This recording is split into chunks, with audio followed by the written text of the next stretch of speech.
Chapter number 2 को पढ़ रहे हैं और आपकी ये लास्ट आर्टिकल है, इसमें है आपका गॉस के नियम से कूलाम के नियम का निगमन। बहुत अच्छा है ये, derivation of coulombs law from Gauss's law.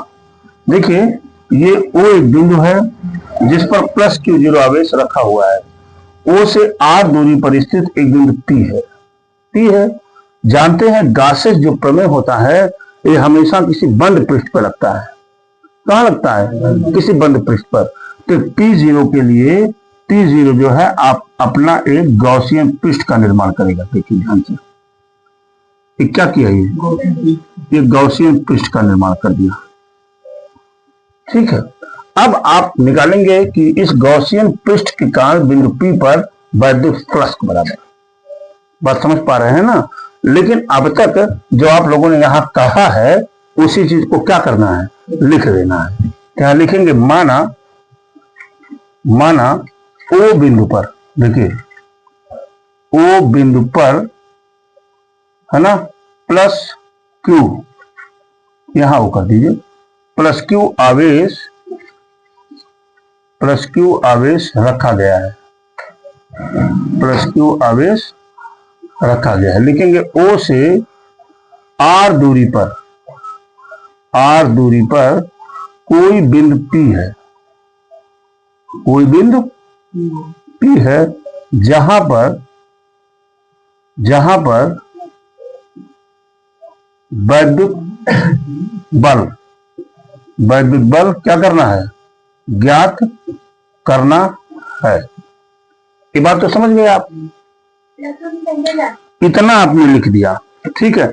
अब लिखेंगे आप कि बिंदु गॉसियन पृष्ठ, देखिए ध्यान से देखिएगा, गॉसियन पृष्ठ के द्वारा है ना, गॉसियन पृष्ठ के द्वारा बिंदु P पर वैद्युत फ्लक्स, ठीक है जी।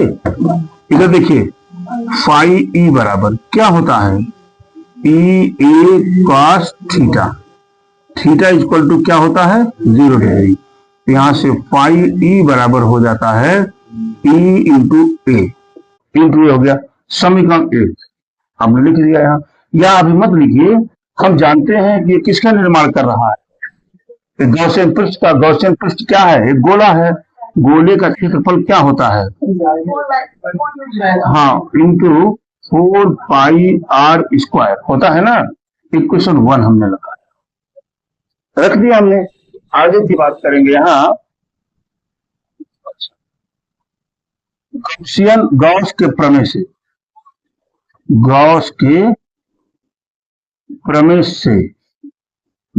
प्रमेय से आप जानते हैं फाई ई बराबर क्यू अपान एप्सिलॉन 0। आप जानते हैं गॉस का प्रमेय यही है कि किसी पृष्ठ पर लगने वाला चुंबकीय प्लस उस पृष्ठ पर जो आवेश होता है उसका 1 अपान एप्सिलॉन 0 गुना होता है। यही है गॉस प्रमेय, मैंने लिखा है यहाँ पर। अब आप यहाँ लिख देंगे, ये क्या हो गया, इक्वेशन 2। लिखेंगे समीकरण 1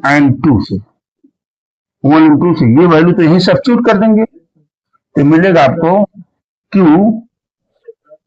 अपान एप्सिलॉन 0 बराबर E into 4 pi R square. और यहां से देखिए E इक्वल टू मिलेगा 1 upon 4 pi epsilon 0 into Q बटे आर स्क्वायर। ये आपको इक्वेशन 3 मान लीजिए, मान लिया हमने। क्यों जी? अच्छा, हम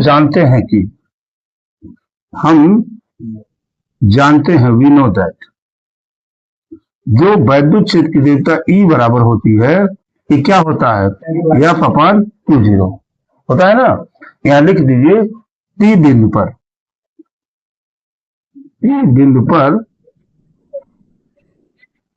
लगने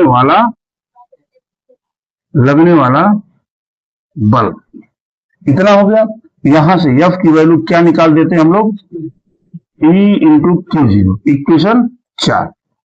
अब इन दोनों से सॉल्व कर दीजिए इसको। बात पकड़ पा रहे हैं ना?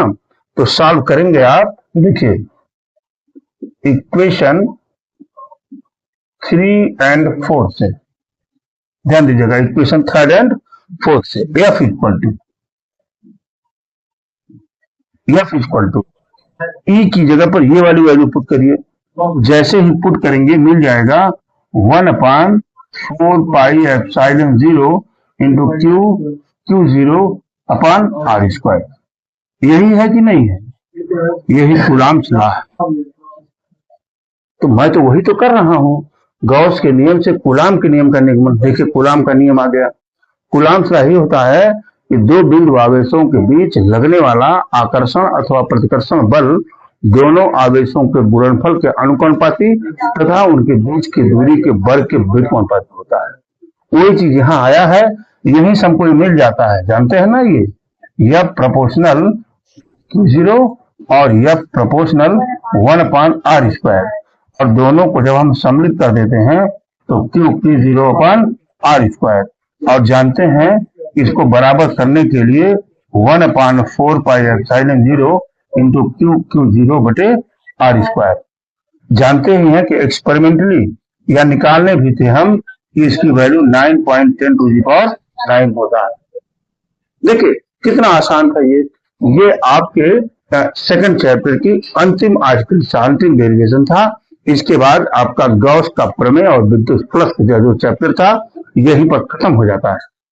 ठीक है, अभी हम थोड़ी देर बाद हम न्यूमेरिकल्स क्वेश्चंस की बात करेंगे और उन्हीं क्वेश्चनों को लगाएंगे जो क्वेश्चंस परीक्षा में आए हुए हैं। ठीक है, तब तक थैंक यू वेरी मच।